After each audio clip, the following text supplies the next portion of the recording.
दुनिया में इंसान एक तरह से पैदा होते हैं, यहाँ कोई मुख से पैदा हो रहा है, कोई भुजाओं से पैदा हो रहा है, कोई जंघे से पैदा हो रहा है। दुनिया चांद पर जा रही है और आप गाय गोबर गौमूत्र में विज्ञान ढूंढ रहे हैं। ये अंबेडकर के सपनों का भारत है क्या? आप अमेरिका में जाकर इस देश के प्रधानमंत्री कहते हैं कि हम युद्ध के नहीं बुद्ध के देश हैं, और यहाँ भारत में आकर के बुद्ध के खिलाफ युद्ध छिड़े हुए हैं।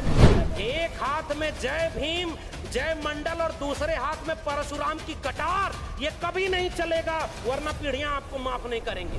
विष्णु मंदिर परशुराम मंदिर बनवा के बहुजन से सर्वजन करवा के आप क्या अपने आने वाली पीढ़ियों को जवाब दे पाएंगे? इस देश में जब स्कूल कॉलेज और विश्वविद्यालय के लिए आंदोलन होना चाहिए तो मंदिर मस्जिद के लिए आंदोलन हो रहा है। ये अम्बेडकर के सपनों का भारत है। जो लोग डॉक्टर अम्बेडकर का नाम लेते थे वो आज आलीशान महलों में रह रहे हैं, और जिन्होंने उनके किताबों को एक किया वो आज ऐसे टूटे फूटे घर में रह रहे हैं। वो बेच रहे हैं भारत को, मैं चैन से कैसे सो जाऊं, सौगंध मुझे इस मिट्टी की, मैं देश नहीं बिकने दूंगा। और हो क्या रहा है? शिक्षा बिक गई है, हवाई चप्पल वालों को जहाज में जलाएंगे, जहाज बिक गया, एरोप्लेन बिक गया, रेलवे बिक गई, सरकारी नौकरी -1% बची है। आपका रिजर्वेशन कहां बचा है? ये अम्बेडकर के सपनों का भारत है क्या?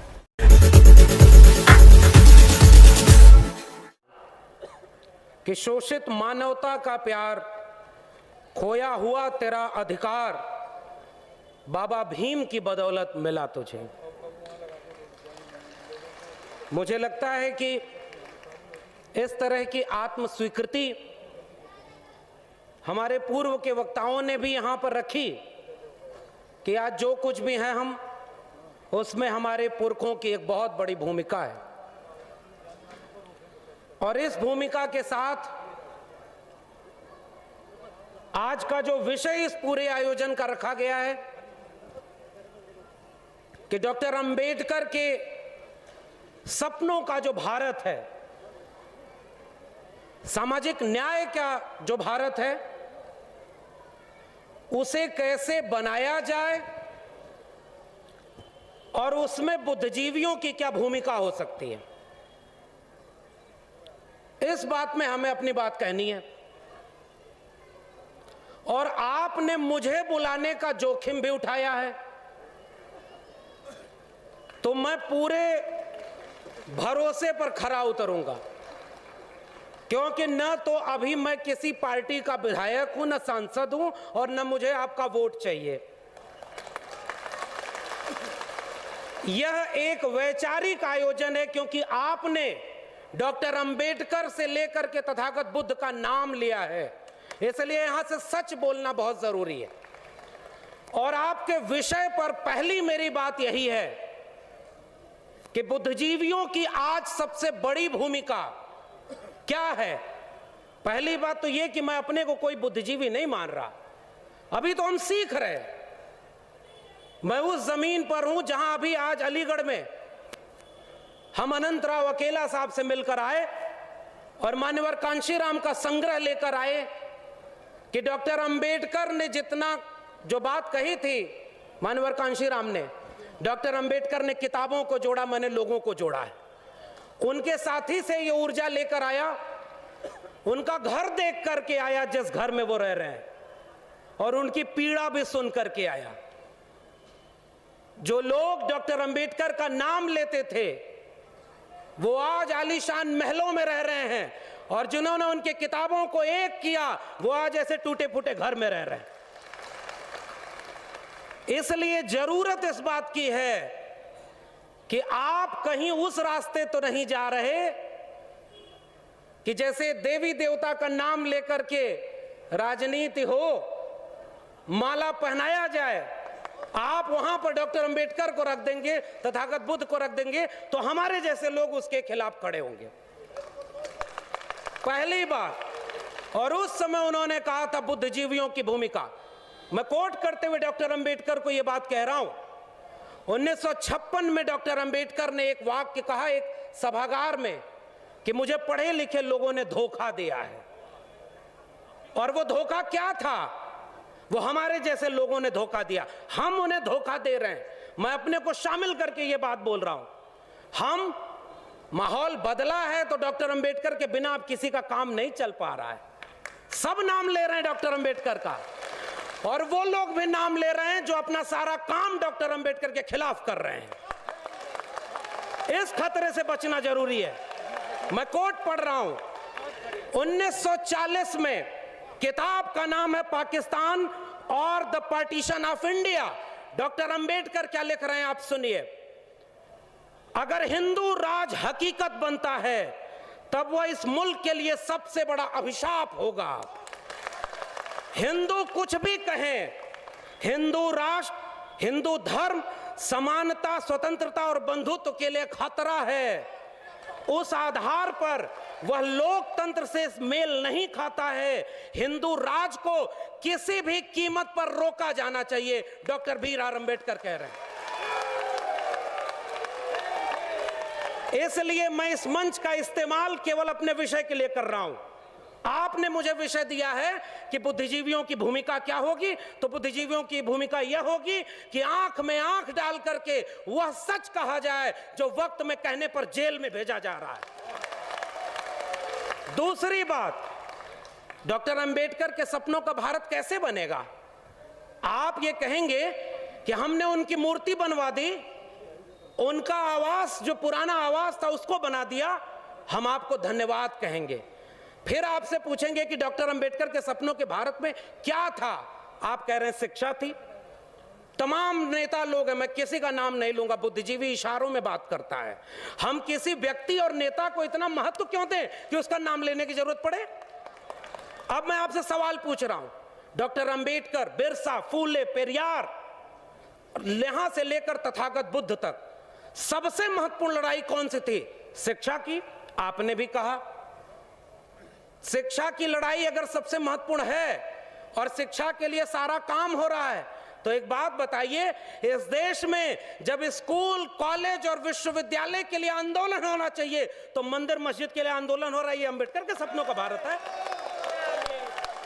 कितने नए विश्वविद्यालय और स्कूल बने। मैं विश्वविद्यालय में पढ़ा रहा हूं, दिल्ली विश्वविद्यालय में, आज तक अभी टेम्परेरी प्रोफेसर हूं, और मुझे इस बात की चिंता नहीं है कि सच बोलने पर आप मुझे क्या करेंगे। अरे मैं आपकी तारीफ करता तो मुझे आज एसोसिएट प्रोफेसर बना देते, लेकिन मुझे पता है कि आपसे अगर इतनी मदद ले लूंगा तो वही बोलना पड़ेगा जो इस मंच से मजबूरी में बोलना पड़ता है, इसलिए सच बोलूंगा।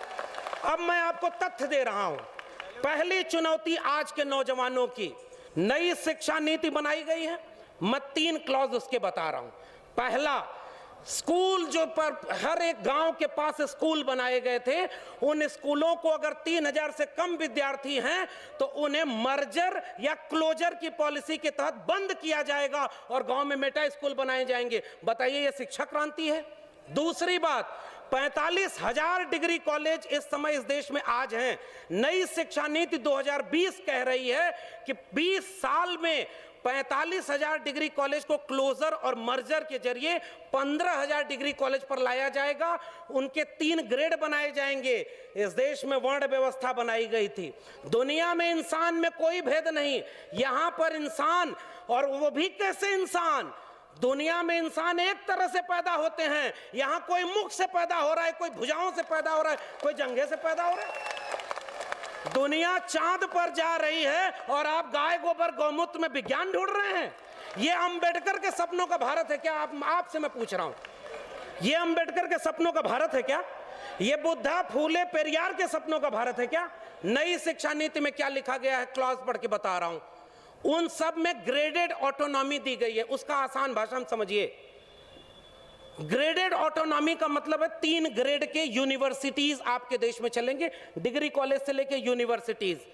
सी ग्रेड के यूनिवर्सिटी जैसे गवर्नमेंट फंड देगी, और उसमें गवर्नमेंट फंड देगी लेकिन कोई भी स्किल डेवलपमेंट का कोई प्रोग्राम नहीं चलेगा, और उस इंस्टीट्यूट के ऊपर ये प्रेशर रहेगा कि वो अगले नैक, नेशनल एकेडमिक एश्योरेंस जो कमेटी है, उसके नैक के रिपोर्ट के पहले वो ग्रेड को मॉडिफाई करके बी ग्रेड में जाए।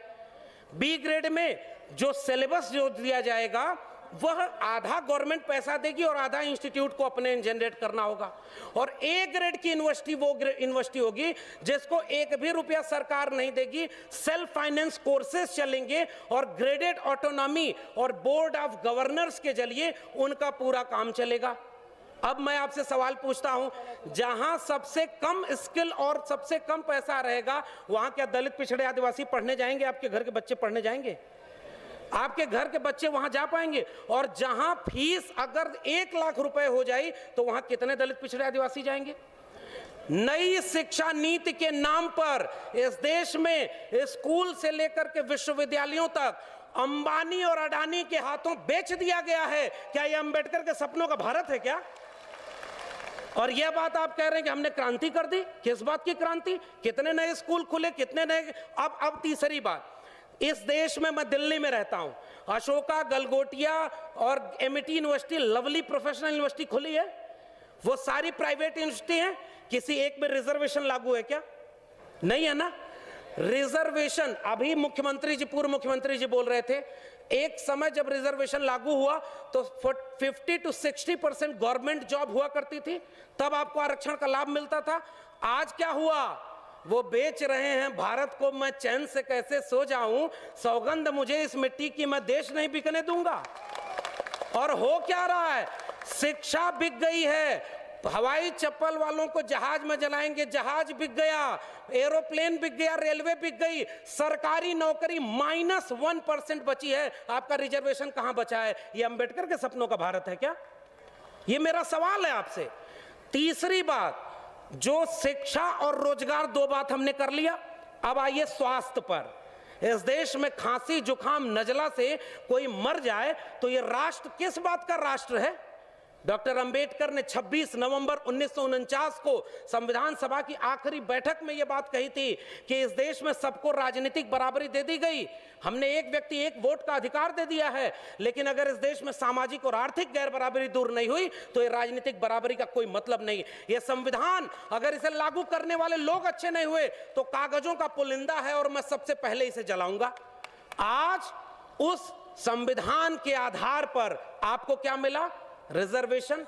आपको क्या मिला? 90 के बाद तो पहली बार आपके हायर एजुकेशन में रिजर्वेशन लागू हुआ। 1997 में शेड्यूल कास्ट और शेड्यूल ट्राइब को हायर एजुकेशन में रिजर्वेशन मिला। 2006 में मंडल की दूसरी अनुशंसा लागू होने के बाद हायर एजुकेशन में ओबीसी को रिजर्वेशन मिला। और 2018 तक आते आते आपसे दलित पिछड़े आदिवासी हायर एजुकेशन में बर्दाश्त नहीं हुए और आपने 13 पॉइंट रोस्टर ले आया। 13 पॉइंट रोस्टर क्या अंबेडकर के सपनों का भारत का रोस्टर था क्या? ये सवाल मेरा आपसे। ये हायर एजुकेशन का संकट है आपके सामने। इस देश में पिछली बार 2 अप्रैल 2018 को इस देश के दलित, पिछड़े, आदिवासी, पसमानदा लोग मुट्ठी बांध करके इस देश की सड़कों पर क्यों उतरे थे? क्योंकि उनके SC ST atrocity prevention act से छेड़खानी की गई थी। तब आप सड़कों पर उतर करके उनको झुकने को मजबूर किए। दूसरी बार 13 पॉइंट रोस्टर इसलिए लाया गया था 5 मार्च 2018 को। पहली बार मैंने RTI लगाई है। 1 जनवरी 2020 तक इस देश में जो डेटा है वो मैं डेटा आपके सामने रखता हूं। बुद्धिजीवी का मतलब केवल भावुक भाषण देना नहीं होता। ओबीसी रिजर्वेशन आया 2006 में। उसके बाद इस देश में नई शिक्षा नीति आ गई। पहली बात तो ये समझिएगा कि अब पूरी प्राइवेट शिक्षा अब प्राइवेट हाथों में चली जाएगी। न्यू एजुकेशन पॉलिसी कहती है 40% सिलेबस अब ऑनलाइन मोड में चलेंगे। कितने घरों के बच्चे ऐसे हैं जो वो अपने बच्चों को मोबाइल और लैपटॉप दे सकते हैं? एक मुख्य अतिथि जी का भाषण चलाना था, कितना मुश्किल हुई। मेरी अपनी क्लास में 50 विद्यार्थी पढ़ते हैं और ऑनलाइन में आज 25 विद्यार्थी बाहर हैं। मैं दावे करता हूं वो 25 विद्यार्थी दलित, पिछड़े, आदिवासी हैं जिनके घरों में मोबाइल नहीं है, इंटरनेट नहीं है। आप वहां नहीं शिक्षा ला रहे हैं। आप बुनियादी जरूरत तो पैदा कर नहीं पाए। और मैं डेटा पढ़ रहा हूं 1 जनवरी 2022 का डेटा। वो डेटा आपके सामने कह रहा है 97.6% ओबीसी प्रोफेसर की पोस्ट खाली है।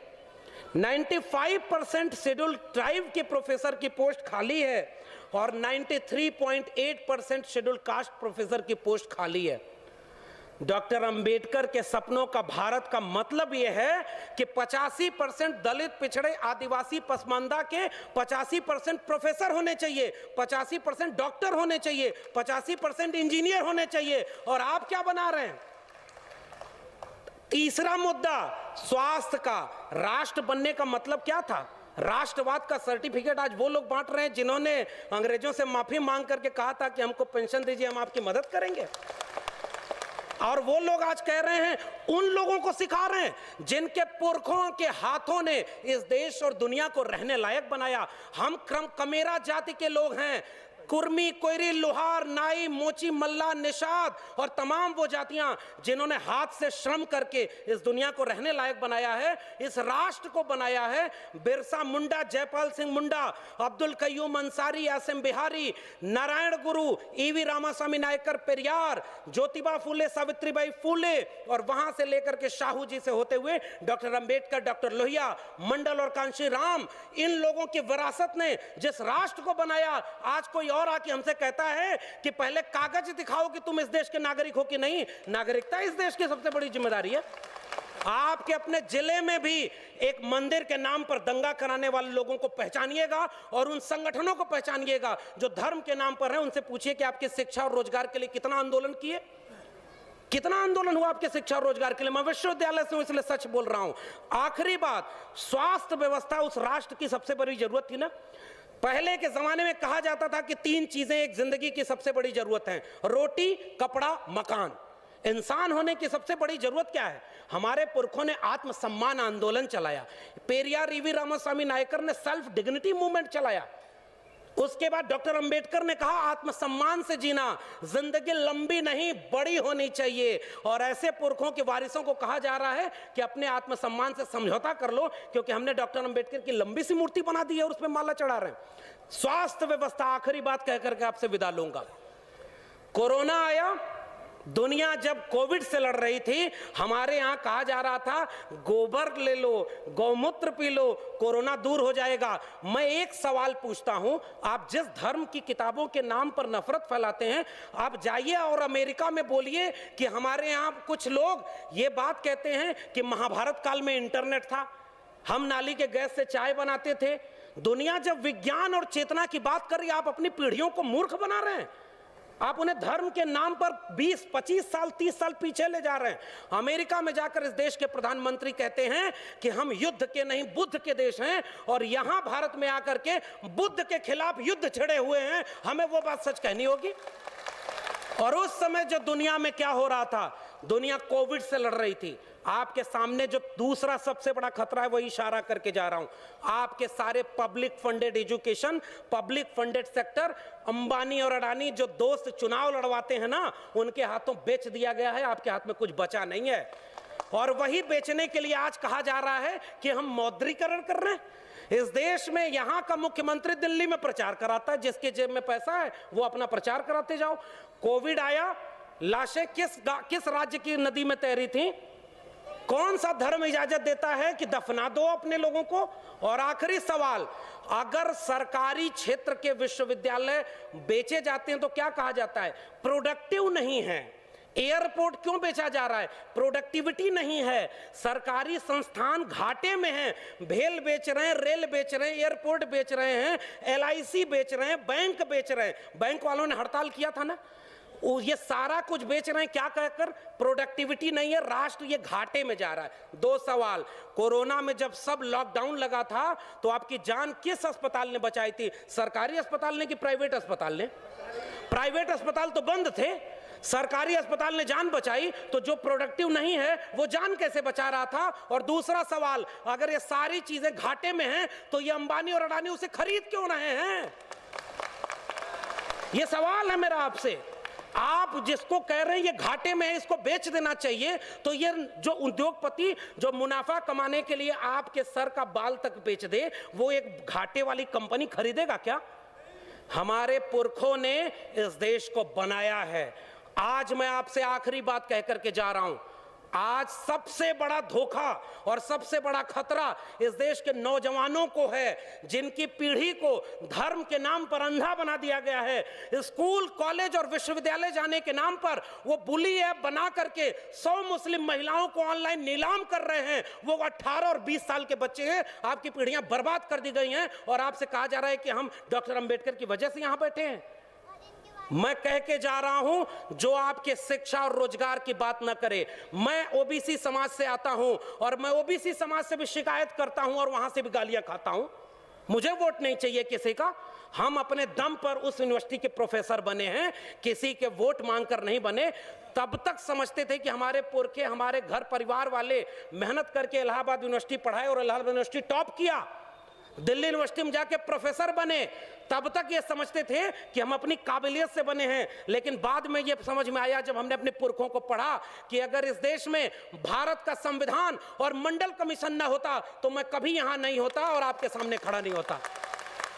तो जिस सीढ़ी से चलकर मैं आया हूं, वो सीढ़ी मेरी आंखों के सामने तोड़ी जा रही है। और मंच पर आकर के मैं आपसे तालियां बजवाने के लिए वो बात कहूं कि सब लोग खुश हो जाएं और कल को मुझे वाइस चांसलर बना दें। वो वाइस चांसलरी किस काम की है कि कल वापस जाके जब मेरे लोग मुझसे पूछेंगे मेरी नौकरी बर्बाद हो गई, शिक्षा बर्बाद हो गई, रोजगार बर्बाद हो गया, तुम उन लोगों के साथ बैठ करके कह रहे थे जय भीम जय मंडल। ये सबसे बड़ा खतरा है। उन लोगों को पहचानिए जो आपके वैचारिक दुश्मन हैं। मैं ओबीसी समाज से आता हूं और मैं ओबीसी समाज को एक शिकायत करता हूं। इस देश में ज्योतिबा फूले माली जाति से आते थे, ओबीसी थे। डॉक्टर अंबेडकर ने उन्हें अपना तीसरा गुरु बनाया था। शाहू जी महाराज ओबीसी जाति के थे। पेरियार चरवाहा समाज के थे। ओबीसी घरों में इनकी तस्वीरें नहीं है। शिवदयाल सिंह चौरसिया 1928 में बिहार में और उत्तर प्रदेश में आदि हिंदू सभा बनाए। और जब हिंदू लोगों ब्राह्मणों के पास गए और उनसे कहे कि मैंने आदि हिंदू सभा बनाया है, इसकी मेंबरशिप ले लो, तो ब्राह्मणों ने कहा हम हिंदू थोड़े ही हैं, हम तो आर्य हैं। तब चौरसिया साहब खड़े हुए और उन्होंने वो पर्चा फाड़ के कहा, जब तुम हिंदू हम हिंदू, हम तो ये समझते थे दोनों एक हैं, और जब तुम हिंदू नहीं तो हम भी हिंदू नहीं। और उन्होंने उसका नाम बदल कर कहा depressed classes league, backward classes league. 1948 में उसका लखनऊ में सेमिनार कराया और उसकी अध्यक्षता करने के लिए पेरियार और डॉक्टर अंबेडकर को बुलाया, तब जाके बहुजन एका बनी थी। बस खतरा यह है कि उन लोगों को पढ़ने नहीं दिया गया। पनवाड़ी घरों में शिवदयाल सिंह चौरसिया का नाम नहीं है। मेरे अपने यादव घरों में पेरियार ललई सिंह यादव का नाम नहीं है। पेरियार ललई सिंह यादव ने क्या कहा था, मैं उनकी बात कह के रहा हूं। बलिदान न सिंह का होते सुना, बकरे बलिवेदी पर लाए गए, न काटे टेढ़े पादप गए, सीधों पर आरे चलाए गए, विषधारी को दूध पिलाया गया, विषहीन सदा तड़पाए गए। ये कहा था पेरियार ललई सिंह यादव ने। और जब त्रिवेणी संघ बना 1930 में बिहार में और बाद में अर्जक संघ बना उत्तर प्रदेश में, इन दोनों का नारा क्या था, ब्राह्मणवाद की क्या पहचान, गिटपिट बोले करे न काम, और मानववाद की क्या पहचान, ब्राह्मण भंगी एक समान। जिसमें समता की चाह नहीं वह बढ़िया इंसान नहीं, समता बिना समाज नहीं, बिन समाज जनराज नहीं। जो जमीन को जोते बोए वो जमीन का मालिक होए, सबको शिक्षा सबको काम, वरना होगी नींद हराम। हमारे डॉक्टर लोहिया ने कहा 100 में पिछड़ा पावे 100 में 60, सन सोपा ने बांधी गांठ। तब उसको जगदेव बाबू और रामस्वरूप वर्मा ने नारे को आगे बढ़ाया कि 100 में 90 शोषित हैं, शोषितों ने ललकारा है, धन धरती और राजपाट में 90 भाग हमारा है। 10 का शासन 90 पर नहीं चलेगा, नहीं चलेगा। जो जमीन को जोते बये वो जमीन का मालिक होए, और राष्ट्रपति हो या भंगी की संतान, सबको शिक्षा एक समान, सबको शिक्षा सबको काम, वरना होगी नींद हराम। और सबको शिक्षा दे न सके जो, वो सरकार निकम्मी है, और जो सरकार निकम्मी है वो सरकार बदलनी है। आप नेताओं के गुलाम बन गए इसलिए क्योंकि आप एकजुट नहीं रहे। अचानक कोई नेता आके कहता है कि आप चलो हिंदू धर्म खतरे में है, अरे उससे रोक के पूछिए हमारा स्कूल और विश्वविद्यालय खतरे में है, तब तुम क्यों नहीं आए? मेरी नौकरी कोरोना में चली गई, तब तुम क्यों नहीं आए? हमारी अर्थव्यवस्था डूब गई, तब तुम क्यों नहीं आए? और 85% हिंदू तब बनाते हो जब मुसलमानों के खिलाफ दंगा कराना होता है। और उसके बाद दलित महिला थी, सुनिए, दलित महिला थी उत्तराखंड में, खाना बनाकर स्कूल के बच्चों को खिलाती थी, और दलित महिला की जाति देखकर सवर्ण बच्चों ने कहा हम खाना नहीं खाएंगे, तब हिंदू धर्म खतरे में क्यों नहीं आया? ये मेरा सवाल है। उस महिला की जाति देखते हो क्योंकि वो दलित है इसलिए हम खाएंगे नहीं? पूछिए उन लोगों से 2 अप्रैल के भारत बंद के दिन वो लोग कहां थे जो केंद्र से लेकर के राज्य में सत्ता में बैठे थे और दलित सीटों पर चुन करके गए थे। पूछिए उन लोगों से 13 पॉइंट रोस्टर आया तो वो कहां थे।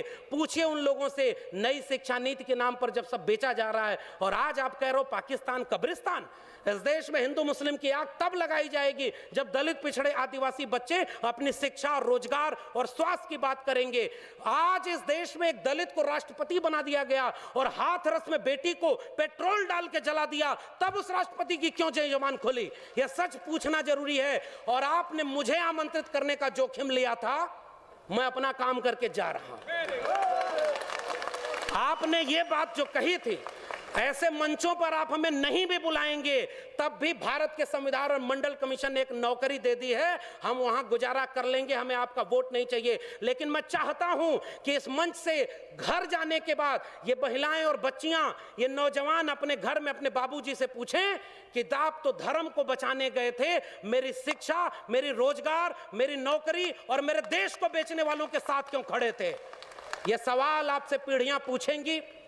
मैं जानता हूं कि मेरी बातों का कोई असर नहीं होगा, पता नहीं अगली बार आप बुलाएंगे भी कि नहीं बुलाएंगे। लेकिन मैं ये बात कह के जा रहा हूं, जंगल में आग लगी, चिड़िया पानी डाल रही थी और कुछ चिड़िया उस पेड़ से उड़ नहीं रही थी। कविता लिखी है कि आग लगी इस वृक्ष को, जलने लागे पात, उड़ते क्यों नहीं पक्षियों जब पंख तुम्हारे पास। उन पक्षियों का जवाब ध्यान से सुनिएगा, फल खाएं इस वृक्ष का, गंदे कीन्हे पात, धर्म हमारा यही है, जले इसी के साथ। आपके लोग आपको छोड़ करके जो चले गए अपनी सत्ता और कुर्सी के लिए, बाबा साहब के सबसे अच्छे वारिस, सबसे बड़े वारिस ने एक किताब लिखी है, उसको पढ़िएगा, चमचा युग। उस किताब में कई किस्म के चमचे लिखे हैं। 1932 में पूना पैक्ट, आज लोग कहते हैं गांधी बनाम गोडसे, गोडसे की मूर्ति और गोडसे के नाम पर इस देश में दंगा। बाबा साहब ने कहा, और यह बात हमें समझनी चाहिए, अपने पुरखों का केवल नाम लेके फोटो पर माला चढ़ा रहे हैं, नौजवानों की पीढ़ी को समझाइए, नहीं तो कल को आज रामायण देख रहा है टीवी पर, कल राम मंदिर बनवाने चला जाएगा, आपका घर लुट जाएगा, वहां आप खड़े हैं। तब डॉक्टर अंबेडकर रोए थे, पूना पैक्ट जब करके आए। गांधी को 3 गोलियां मारी थी उन लोगों ने जो आज शासन कर रहे हैं। वो हमसे कहते हैं हमारे पुरखे ने गांधी की जान बचाई है, उन्होंने 3-3 गोलियां गांधी के सीने में मारी है, हम वो लोग हैं। और आखिरी बात कह के जा रहा हूं, इस देश में बहस चला रही है गांधी बनाम गोडसे, आप गांधी के साथ हैं कि गोडसे के साथ हैं? मैं कहता हूं गांधी बनाम गोडसे में हम गांधी की हत्या करने वाले नहीं, गांधी का जीवन बचाने वाले डॉक्टर अंबेडकर के साथ हैं। पेरियार ईवी रामास्वामी नायकर और गांधी की बहस में हम पेरियार के साथ हैं, भगत सिंह और गांधी की बहस में हम भगत सिंह के साथ हैं। हम डॉक्टर अंबेडकर और गांधी की बहस में गांधी की नहीं डॉक्टर अंबेडकर के साथ हैं, और गांधी और लोहिया की बहस में हम लोहिया के साथ हैं। ये हमारी विरासत है। आने वाली पीढ़ियां हमसे पूछेंगी साहब कि जब देश लुट रहा था, आपके बच्चों का भविष्य बर्बाद किया जा रहा था, दंगाई बनाया जा रहा था, तब आप क्या कर रहे थे? वो जो चिड़िया जंगल में आग लगी थी ना, तो चोंच से पानी भर के उस आग पर डाल रही थी। एक कुर्सी से बिक करके हम चमचे हो गए। मान्यवर साहब की बात कर रहा हूं, अपनी बात तो कह भी नहीं रहा। मान्यवर साहब ने कहा कि कई किस्म के चमचे हैं, उसमें ओबीसी चमचों की भी बात की गई थी। कुछ ओबीसी लोग ऐसे भी थे, मुख्यमंत्री कुर्सी चली गई और घर जब गंगा जल से धुलवाया गया तब उनको समझ में आया, अरे हम तो अगड़ा समझते थे, ये तो पिछड़ा है। हमें तो सबका सच कहना है ना। एक हाथ में जय भीम जय मंडल और दूसरे हाथ में परशुराम की कटार, ये कभी नहीं चलेगा, वरना पीढ़ियां आपको माफ नहीं करेंगी। विष्णु मंदिर परशुराम मंदिर बनवा के, बहुजन से सर्वजन करवा के आप क्या अपने आने वाली पीढ़ियों को जवाब दे पाएंगे? आपके विचारों से लड़ाई है। एक तरफ 1925 में बना एक संगठन है जो इस देश को हिंदू राष्ट्र बनाना चाहता है, और एक तरफ 1924 में बना समता सैनिक दल है। पूछिए आप कहां खड़े और वो कहां चले गए? क्यों नहीं बाबा साहब का बनाया हुआ यह संगठन, 85% लोगों का राज, जिन्होंने इस देश को हाथ से काम दिया, उन्हीं लोगों को आज यूनिवर्सिटी में बैठकर एनएफएस किए जा रहे हैं। कितने लोग संसद और विधानसभा में बैठे थे, वो आपके लिए लड़े।